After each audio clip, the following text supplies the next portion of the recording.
सहसंयोजक या नेटवर्क ठोस।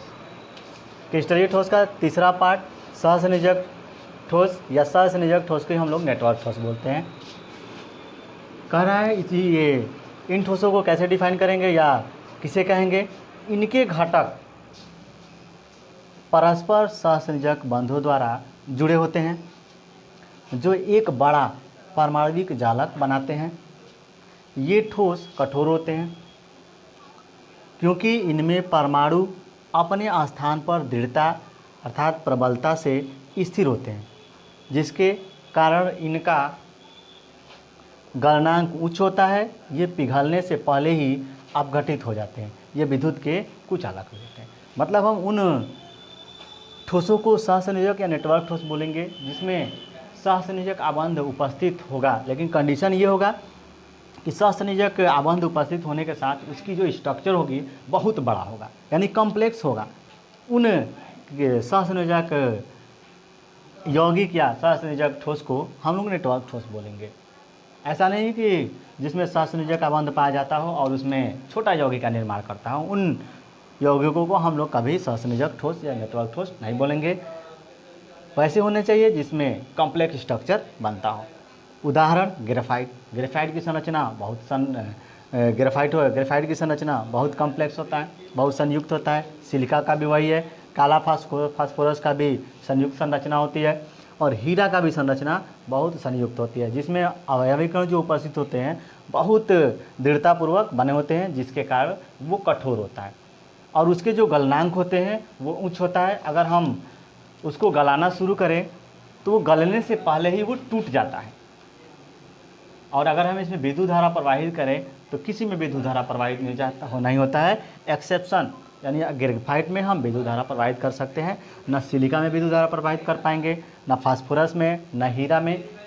सहसंयोजक ठोस के किसी भी यौगिक में हम विद्युत धारा प्रवाहित नहीं कर सकते हैं। केवल और केवल प्रवाहित करेंगे तो ये हमारा ग्रेफाइट में, बाकी में विद्युत धारा प्रवाहित नहीं होगा। अगला आता है, तीसरे के बाद चौथा आता है सहसंयोजक क्रिस्टलीय ठोस में चौथा पार्ट आता है धात्विक ठोस। तो धात्विक ठोस से सभी जानते हैं कि ऐसे ठोस होना चाहिए जिसमें धातु के गुण हो, तो उससे हम लोग बोलेंगे धात्विक ठोस।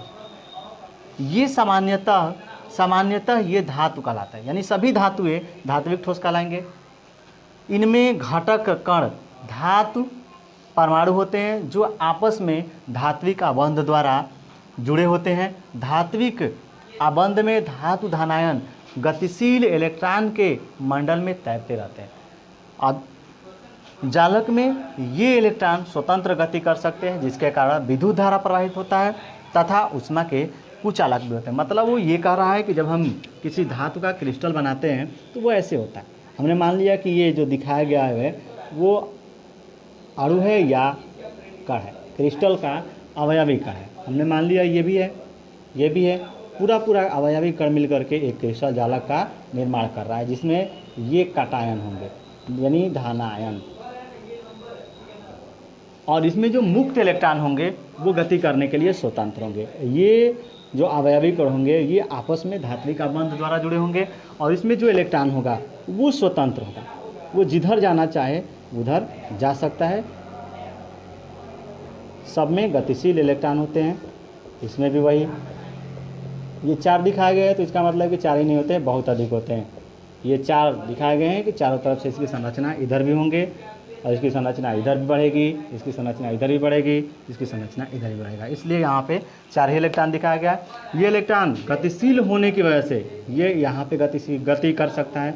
ये इलेक्ट्रॉन इधर भी जा सकता है, ये इलेक्ट्रॉन इधर भी आ सकता है, जिसके वजह से विद्युत धारा इन ठोसों में प्रवाहित किया जा सकता है। यानी वहीं पे विद्युत धारा प्रवाहित किया जा सकता है जहाँ पे आवेश का गति हो, यानी आवेश अगर गतिशील है तो वहीं पे विद्युत धारा प्रवाहित कर सकते हैं, क्योंकि यहाँ पे आता है Q = I × T। और अगर हमें I निकालना हो तो समय के साथ अगर आवेश प्रवाहित हो रहा है, चाहे वो धनायन हो, चाहे ऋणायन हो, चाहे इलेक्ट्रॉन हो, तो वहाँ पे विद्युत धारा प्रवाहित होगी और वो उष्मा का सुचालक होगा। इसका एग्जाम्पल लोहा, कॉपर हो गया, इसमें भी आसानी से विद्युत धारा प्रवाहित कर सकते हैं। कॉपर में भी विद्युत धारा प्रवाहित कर सकते हैं, एजी में भी विद्युत धारा प्रवाहित कर सकते हैं, और ये सोना में भी विद्युत धारा प्रवाहित कर सकते हैं। ये एल्युमिनियम हो गया, चाहे कांसा हो गया या पीतल, इन सभी धातुओं में हम विद्युत धारा आसानी